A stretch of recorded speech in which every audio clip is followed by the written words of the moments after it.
ETF index mutual funds నేర్చుకుని stock మార్కెట్లో రాణించాలనుకుంటున్నారా? వెంటనే ఈ నెంబర్కి కాల్ చేయండి. నమస్తే రమగారు. నమస్తే జయ. రమగారు, ఈ నెల 7వ తారీఖున మనకి చంద్రగ్రహణం వచ్చింది. అసలు గ్రహణం, సూర్యగ్రహణం కానీ చంద్రగ్రహణం కానీ మీరు ఫాలో అవుతారా? ఏం చేస్తారు? గ్రహణాన్ని బట్ట అంటే మనకి దాని తీవ్రత ఉన్న దాన్ని బట్టి చేస్తారు, ఏం చేస్తారు? ఈ పాక్షిక చంద్రగ్రహణం, పాక్షిక సూర్యగ్రహణం అని చెప్తారు కదా జయ. మనకి ఇక్కడ కనపడదు, మేమేం పెద్దగా దాని మీద పాటింపుగా అలా ఏం చేయటల్లా. చిన్నప్పుడు అంటే గ్రహణం అంటే చూడాలని, గ్రహణం చూడాలి అని చెప్పి చూసేవాళ్ళం. మా పుట్టింట్లో పెద్దగా గ్రహణాల పట్టింపులు అవి లేవు. పట్టు స్నానం, విడుపు స్నానం అని చేయించేవాళ్ళు. గ్రహణం పట్టగానే స్నానం చేసేవాళ్ళం. స్నానాలు చేయటం అందరం. గ్రహణం విడిచిన తర్వాత విడుపు స్నానం చేసేవాళ్ళు. అంతే నాకు తెలిసింది మా చిన్నతనంలో, అంతకంటే తెలీదు. పెద్దగా మాకు చిన్న ఊరుగా శివాలయాలు అవి ఉన్నవి కాదు. చిన్నప్పుడు 2-3 సార్లు నేను విన్నది ఏంటంటే, చంద్రగ్రహణం మర్నాడు శివాలయంలో విరివిగా అభిషేకాలు చేసుకునేవాళ్ళు. మా కాన్వెంట్కి పక్కనే శివాలయం ఉంది గూడూరులో.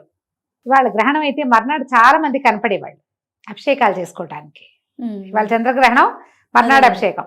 ఆ రోజుల్లో ఏం పెద్ద పట్టించుకోవాలి, చిన్నపిల్లని కదా, 5th క్లాస్ దాకా. కానీ నేను ఆలోచించుకుంటుంటే మేము అలా గమనించే వాళ్ళమని ఎక్కువ జ్ఞాపకం ఉన్నది నాకు. వివాహం అయిన తర్వాత మా అత్తవారింట్లో మంచి గ్రహణం పట్టింపులు ఉన్నాయి. అప్పుడు చిన్నప్పుడు ఏం చేసేవాళ్ళు అంటే, దర్భలు వేసేవాళ్ళు సామాన్ల నిండా.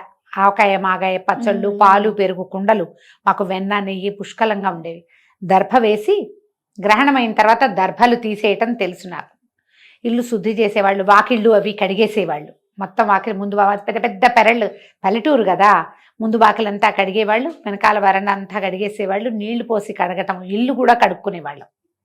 అవే చిన్నప్పుడు చేసినవి. హైదరాబాద్ వచ్చి వివాహం అయిన తర్వాత నాకు తెలిసింది వీళ్ళు ఇంకా గట్టిగా పాటిస్తారు. గ్రహణం సమయంలో డాక్టర్ గారు జపం చేసుకుంటారు జయ. ప్రతి గ్రహణం సమయంలోనే చేస్తారు. గ్రహణ కాలంలో జపం చేసుకోవాలి. అప్పుడు ద్విగుణీకృతం ఎక్కువ అవుతుందట. 1000 రెట్లో ఇంకా ఎక్కువ రెట్లో అయిపోతుంది ఆ జపం. సూర్యగ్రహణమైనా చంద్రగ్రహణమైనా కూడా, పగలైనా రాత్రైనా గ్రహణ సమయంలో ఈ జపం చేసుకోవాలని ఎవరికైతే మంత్రోపదేశం ఉంటుందో వాళ్ళు జపం చేస్తే మంచిదని నేను తెలుసుకున్నాను. అయితే నాకు అష్టాక్షరి ఉపదేశం ఉంది, కాసేపు జప చేసుకుంటాను నేను. అప్పటి నుంచి నేను నేను తెలుసుకున్నాను అనమాట. అంతకుముందు మామూలుగా మనకేంటి, ఈ గ్రహణం రాగానే దర్భలు తీసుకెళ్ళి మేడ మీద వేసేయటము, తర్వాత ఈ పచ్చళ్ళ సీసాలలో వాటిలలో వేసుకోవటము, తర్వాత ఇల్లు ఒకసారి తడిబట్టి పెట్టి తుడిచేసుకోవటం. ఇవి ఇల్లు కడుక్కునే ఇల్లు కావు, అపార్ట్మెంట్లలో ఇల్లు కడగటాలు అవి కష్టమే. తుడుచుకోవటమే. పట్టు స్నానం, విడుపు స్నానం అప్పుడు ఉంది, ఇప్పుడు కూడా ఉంది. గ్రహణం పట్టగానే చిన్నపిల్లలైతే ఈ పట్టు స్నానం చేయలేకపోయినా, కడుపుతో ఉన్నవాళ్ళు, వృద్ధులు, ఆడవాళ్ళు రాత్రిపూట స్నానాలు అవి కొంచెం కష్టం అవుతాయి, తల ఆరదు, ఒళ్ళ బాధలు పడతారు కదా. అందుకని విడుపు స్నానం ఒకటే అయినా చేసుకునేవాళ్ళం. మేము ఇప్పటికీ కూడా అదే విధానం పాటిస్తాము. గ్రహణం పట్టగానే, ఇది ఇప్పుడు పాక్షికాలు ఎక్కడో కనపడతాయి, మనకి కనపడని వాటి ప్రభావం మన గ్రహాల మీద ఉంటుందని పెద్దవాళ్ళు చాలామంది ఇప్పుడు చెప్తున్నారు. ఇది వరకు వినలేదమ్మా. ఇప్పుడు బాగా మనకి సోషల్ మీడియా పెరిగాక చెప్తున్నారు జ్యోతిష పండితులు. వాళ్ళు చెప్పింది వినాలి కదా, మరి మనకు తెలియదు కాబట్టి. పాక్షికం వాటి ప్రభావం మన మీద ఉండదు, ప్రత్యక్షంగా ఉండదు. కానీ మనకి ఇక్కడ గ్రహణం కనపడేది కనుక ఉంటే ఎవరైనా సరే, దీనికి కుల విచక్షణ అలాంటిది ఏం లేదు. వాళ్ళే చేయాలి, వీళ్ళు చేయకూడదు, వీళ్ళకి అక్కర్లేదు, ఏముండదమ్మా, అలా ఉండదు. మనం ఎవరమైనా అవే సూర్యచంద్రుల కింద ఉంటాం మనం, అంతేగా. అవే గ్రహాల ఆధిపత్యంలోనే మన కథలు నడుస్తాయి. ఎందుకంటే గ్రహాల ఆధిపత్యాల వల్లే మనకి సముద్రానికి ఆటుపోట్లు వస్తాయి. పౌర్ణములు, అమావాస్యలు అంటే మనకే వస్తాయా? పాటించే వాళ్ళకైనా, మిగిలిన వాళ్ళకి పౌర్ణమి అమావాస్య కాదా? అవును కదా, అందరికీ సమానమేగా. గ్రహణము అనగానే మనకు ఒక విధానం ఉంది మన దేశంలో. పట్టేటప్పుడు స్నానం, విడుపు స్నానం. పోనీ పట్టు స్నానం చేయకపోతే గ్రహణం విడిచిన తర్వాత, అది అర్ధరాత్రి గనక అయితే తెల్లవారాక తల స్నానం చెయ్యండి. ప్రథమ కర్తవ్యం అదే. తినేసి తిరిగి వచ్చి కాదు, స్నానం చేయటం ఎవరైనా చేయవలసిందే. ఇందులో ఇప్పుడు నేనైతే చెప్పలేను, కానీ పెద్దవాళ్ళందరూ చెప్తారు కదా, ఈ 4 రాసుల మీదకి వచ్చింది, ఈ 5 రాసుల మీద, ఈ 2 రాసుల మీద. ఎవరెవరి రాసుల మీద ఉన్నా ఉండకపోయినా శివాలయ దర్శనం చాలా మంచిది. చంద్ర గ్రహణం అయ్యింది ముందు రోజు, మర్నాడు పొద్దున నెత్తి మీద నీళ్ళు పోసుకోండి, ఏ రోజైనా పర్వాలేదు. నూనె రాసుకుని నెత్తి మీద రుద్దుకోవటం అని కాదు, తల వాష్ చేసుకోండి, షాంపూ చేసేసుకుంటే సరిపోతుంది. శివాలయం పొద్దునో సాయంత్రమో మీ కుదిరికని బట్టి ప్రతి వాళ్ళు శివాలయ దర్శనం చేయవచ్చు, మంచిది. మా శివ దర్శనం మంచిది. ఒకవేళ మనకే ఏదైనా ఉందని మనం వింటే గనక మనకి ఈ సమయంలో అభిషేకాలు చేసుకోవడం లేదా జపం చేయటము లాంటివి ఏం తెలీదు, మీ పేరుతో ఒక శివాలయంలో అభిషేకం చేయించుకుంటే మంచిది. సాధారణంగా ఎవరైనా పాటించగలిగేవే. మనకేం చెప్తారంటే జయ, చంద్రుడు మనఃకారకుడు, మనస్సు మీద చంద్రుడి ప్రభావం ఉంటుంది. సాధారణ విషయం. ఇందులో లాజిక్ కనుక మనం వెళ్ళామంటే ఈ మన చంద్రుడు గ్రహణం పొందినప్పుడు మనకి మానసిక సంతులన పోయేందుకు అవకాశం ఉంది. ఏమైనా ప్రెషర్స్ రావచ్చు.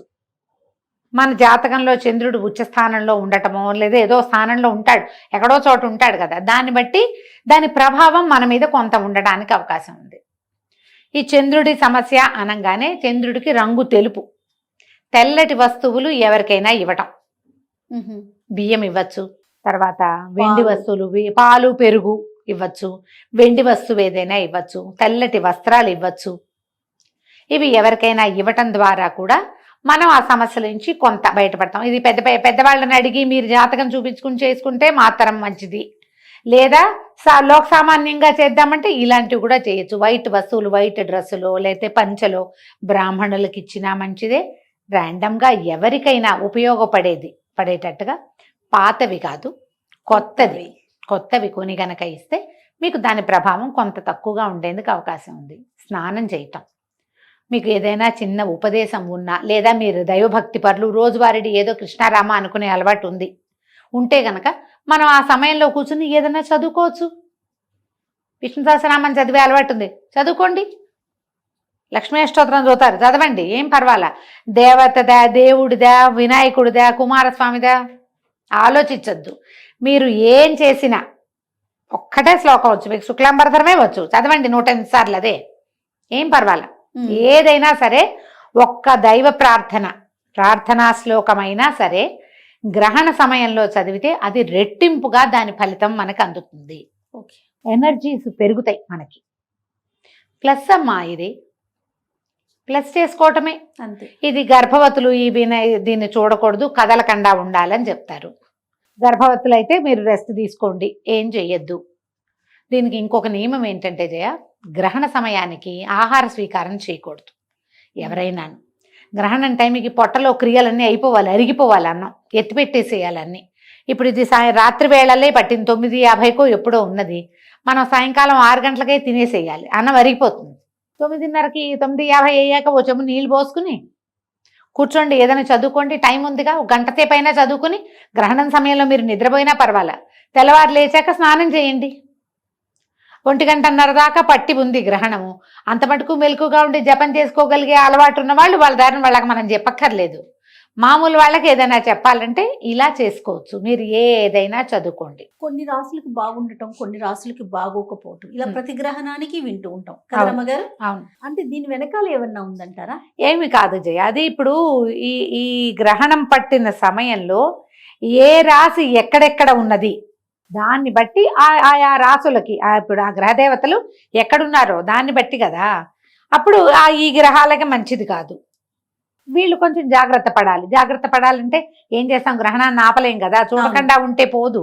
అది బయట కాస్మిక్ దీంట్లో జరిగేది, వినీలాకాశంలో జరిగేదాని ఎఫెక్ట్ దాని కింద ఉన్నాం మనం, మనకు తప్పదు.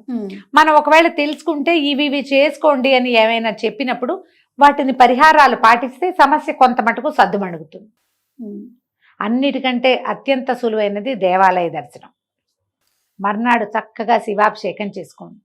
ఇది ఆదివారం నాటి రాత్రి వచ్చింది, సోమవారం శివుడికి విశేషం కదా. అవునండి. చక్కగా అభిషేకం చేసుకోండి, దానం చెయ్యండి, ఎక్కడైనా బియ్యం దానం చేసేయండి, బియ్యం ఇవ్వండి మీ చేత్తోటే. మీరు ఇవ్వండి. పాత రోజుల్లో ఏం చేసేవాళ్ళు జయ, అడుక్కునే వాళ్ళు, భిక్షకులు వచ్చేవాళ్ళు, ఇట్లా దోసిడితో బియ్యం తీసి పెట్టేవాళ్ళం.